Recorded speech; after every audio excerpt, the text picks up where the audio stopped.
Oil pulling அது எப்படி பண்ணுறது?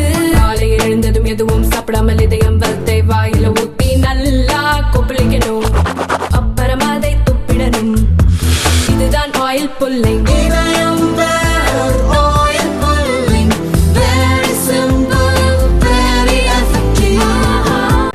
திருமதி நிர்மலா சீதாராமன் அவர்கள் 25-26ஆம் ஆண்டுக்கான நிதிநிலை அறிக்கையை இன்றைய தினம் பாராளுமன்றத்தில் சமர்ப்பித்திருக்கிறார். வழக்கம்போல பிஜேபி ஆட்சிக்கு வந்த காலத்திலிருந்து வழக்கம்போல் ஏழைகளுக்கு எதிராகவும் கார்ப்பரேட் மற்றும் பெருமுதலாளிகளுக்கு ஆதரவான ஒரு பட்ஜெட்டாகத்தான் கடந்த 11 பட்ஜெட்டுகளையும் அவர்கள் சமர்ப்பித்திருக்கிறார்கள். அதே போலத்தான் இந்த 25-26ஆம் ஆண்டுக்கான பட்ஜெட்டும் அமைந்திருக்கிறது. குறிப்பாக தமிழ்நாடு போன்ற எதிர்க்கட்சிகள் ஆளக்கூடிய மாநிலங்களை முற்றிலும் புறக்கணிப்பது என்கிற முறையில் தான் இந்த நிதிநிலை அறிக்கை என்பது இருக்கிறது. குறிப்பாக மதுரை எய்ம்ஸ் மருத்துவமனைக்கு நிதி ஒதுக்கீடு செய்ய வேண்டும் என்று ஒரு தொடர்ச்சியான வற்புறுத்தல் தமிழ்நாடு முழுவதும் குறிப்பாக தென் மாவட்ட மக்கள் தொடர்ந்து வற்புறுத்தி கொண்டு வருகிறார்கள். ஆனால் இந்த பட்ஜெட்டிலேயும் எய்ம்ஸ் மருத்துவமனையை துவங்குவதற்கான எந்த விதமான நிதி ஒதுக்கீடு என்பதும் செய்யப்படவில்லை.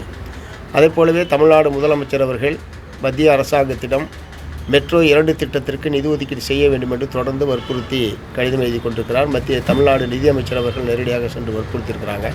ஆனால் இந்த முறையும் மெட்ரோ திட்டத்திற்கான நிதி ஒதுக்கீட்டிலேயும் தமிழ்நாடு என்பது முற்றிலும் புறக்கணிக்கப்பட்டிருக்கிறது. நிதி விஷயத்தில் எதிர்க்கட்சி ஆளக்கூடிய மாநிலங்களை பாரபட்சமாக நடத்துவது என்கிற ஒன்றிய பிஜேபி அரசாங்கத்துடைய அந்த அணுகுமுறை தான் இந்த பட்ஜெட்டிலேயும் வெளிப்பட்டிருக்கிறது. தங்களை ஆதரிக்கக்கூடிய பீகார் உள்ளிட்ட மாநிலங்களுக்கு கூடுதலான திட்டங்கள், கூடுதலான நிதி ஒதுக்கீடுகள் என்பதை பண்ணியிருக்காங்க. அதே மாதிரி வருமான வரி சம்பந்தமாக ஊடகங்களில் ஏதோ வருமான வரியில் மிகப்பெரிய சலுகை அளித்து விட்டதாக தொடர்ந்து செய்திகள் என்பது இன்றைய காலையிலிருந்து பரப்பப்பட்டு வருகிறது. அதில் இருக்கிற ஒரு முக்கியமான விஷயம், டெல்லி உள்ளிட்ட மாநிலங்களில் வரக்கூடிய 5ஆம் தேதி சட்டப்பேரவை தேர்தல் என்பது நடைபெற இருக்கிறது. அந்த மத்தியதர வருமான வரியை கட்டக்கூடிய மக்களுடைய வாக்குகளை பெற வேண்டும் என்கிற ஒரு உள்நோக்கத்தோடு தான் இத்தகைய அறிவிப்பு வெளியிடப்பட்டிருக்கிறது. ஏன்னா அவங்க கடைசியாக அதில் என்ன சொல்லிட்டாங்கன்னா, வருமான வரி சம்பந்தமாக ஒரு புதிய சட்டத்தை நாங்கள் இயற்றப்போகிறோம், அதிலே தான் இதில் முழுமையான விவரங்கள் என்பது வெளிப்படும் என்கிற முறையில் நிதியமைச்சர் அவங்க சொல்லியிருப்பதிலிருந்தே இப்போது சொல்லியிருக்கிறது அனைத்தும் ஃபோக்கஸ் என்கிற முறையில் தான் அவங்க சொல்லியிருக்காங்கன்னு நாங்கள் கருதுகிறோம். ஆகவே வருமான வரி சம்பந்தமான சட்டங்கள் வருகிற போது இதனுடைய உண்மை முகம் வெளிப்படும். டெல்லி பிரதேசத்தினுடைய தேர்தலில் பிஜேபியை எப்படியாவது வெற்றி பெற வைக்க வேண்டும் என்பதற்காக இத்தகைய ஒரு செய்தியை இன்றைய தினம் நிதியமைச்சர் அவர்கள் வெளியிட்டிருக்கிறார்கள். அதே மாதிரி இந்த பட்ஜெட்டில் வேலையின்மையை போக்குவதற்கான எந்த விதமான திட்டங்களும் இந்த பட்ஜெட்டிலே அறிவிக்கப்படவில்லை. வேலையின்மை என்பது தான் இன்றைக்கு உலக அளவிலும் இந்திய அளவிலும் மிக முக்கியமான பிரச்சனையாக இருந்து கொண்டிருக்கிறது. ஆகையே படித்துவிட்டு வேலை இல்லாமல் காத்து கொண்டிருக்கக்கூடிய கோடிக்கணக்கான இளைஞர்களுக்கு வேலைவாய்ப்பை வழங்கக்கூடிய எந்த ஒரு திட்டத்தையும் அறிவிக்கவில்லை. மாறாக கிராமப்புற உழைப்பாளி மக்களுக்கான வேலைவாய்ப்பை வழங்கக்கூடிய ஒரு திட்டமாக இருக்கிற 100 நாள் வேலை திட்டத்திற்கு கடந்த ஆண்டு ஒதுக்கிய அதே 86,000 கோடி ரூபாய் தான் இந்த முறையும் ஒதுக்கப்பட்டிருக்கிறது. ஏற்கனவே இந்த திட்டத்தின் மீது எந்த விதமான இந்த திட்டத்தை செம்மைப்படுத்த வேண்டும் என்கிற கடுகளவு நோக்கம் கூட ஒன்றிய பிஜேபி அரசாங்கத்துக்கு கிடையாது. இந்த திட்டத்தை சீர்குலைப்பதற்கும் ஒழித்து கட்டுவதற்குமான முறையில் தான் அவங்களுடைய அணுகுமுறை என்பது இருக்கிறது. அந்த அடிப்படையில் தான் இந்த முறையும் கோடிக்கணக்கான மக்கள் இந்த வேலைவாய்ப்பை எதிர்பார்த்து காத்திருக்கிற போது விவசாய தொழிலாளர் சங்கங்கள்லாம் நாடு தழுவிய அளவில் ஏறத்தாழ 4 லட்சம் கோடி ரூபாய் இந்த திட்டத்திற்காக ஒதுக்கீடு செய்ய வேண்டும் என்று ஏற்கனவே மத்திய அரசாங்கத்தை வற்புறுத்தி வரக்கூடிய நிலையில் அவற்றையெல்லாம் கொஞ்சமும் கணக்கில் எடுத்துக்கொள்ளாமல் வெறும் 86,000 கோடி ரூபாய் மட்டுமே இந்த ஆண்டு ஒதுக்கப்பட்டிருக்கிறது. இது கிராமப்புறத்தில் கடுமையான வறுமையை மேலும் அதிகரிக்கும். அதே மாதிரி விவசாயத்திற்கான கடந்த ஆண்டு ஒதுக்கிய உரமானியம் 3,400 கோடி ரூபாய் இந்த ஆண்டு வெட்டப்பட்டிருக்கிறது. பெட்ரோலிய பொருட்களுக்கான மானியம் 2,600 கோடி ரூபாய் கடந்த ஆண்டை விட வெட்டப்பட்டிருக்கிறது. இது விவசாயத்தில் கடுமையான பாதிப்பை ஏற்படுத்தும். இன்னமும் இந்தியாவில் பல மாநிலங்களில் டீசல் என்ஜினை பயன்படுத்தித்தான் பாசனத்திற்கான ஏற்பாடு என்பது நடந்து கொண்டிருக்கிறது. இந்த பெட்ரோலிய பொருட்களுக்கான மானியத்தை குறைத்திருப்பதன் மூலமாக டீசல் பெட்ரோலுடைய விலை உயர்வும், இதன் விளைவாக அனைத்து பொருட்களுடைய விலைவாசியும் உயர்வதற்கான வாய்ப்பு என்பது தான் இருக்குது. இது நாட்டில் உள்ள பெரும்பகுதியான மக்களை பாதிக்கக்கூடிய ஒன்றாக இருக்கும். அதே மாதிரி குறைஞ்சபட்சம் அரிசி உள்ளிட்ட உணவு தானியங்களுக்கான ஜிஎஸ்டியாவது குறைக்க வேண்டும் என்று மார்க்சிஸ்ட் கம்யூனிஸ்ட் கட்சி உட்பட பல கட்சிகள் தொடர்ந்து நாங்கள் வற்புறுத்தியிருக்கிறோம்.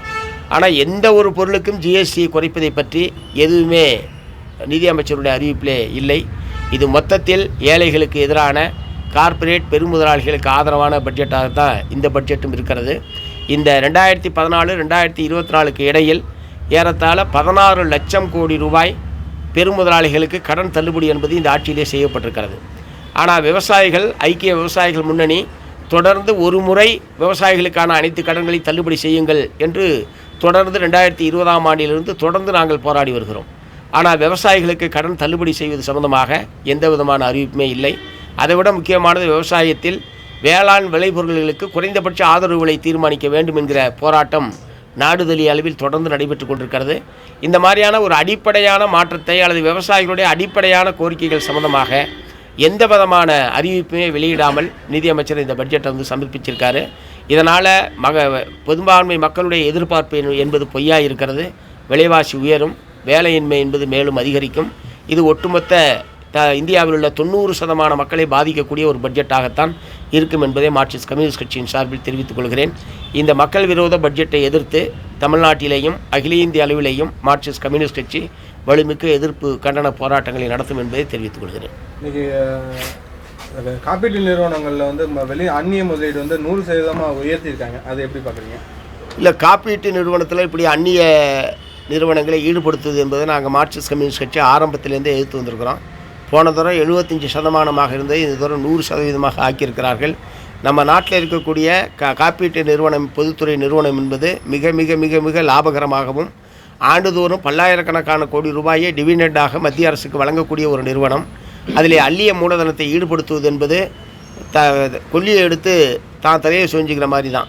அதனால் அது நம்முடைய ஏற்கனவே நல்ல முறையில் செயல்பட்டு கொண்டிருக்கக்கூடிய காப்பீட்டு நிறுவனத்தை கடுமையாக பாதிக்கும். இந்த ஆலோசனையை உடனடியாக இந்த காப்பீட்டு நிறுவனத்தில் 100% அந்நிய மூலதனம் என்பதை திரும்பப் பெற வேண்டும் என்று நாங்கள் வற்புறுத்துகிறோம்.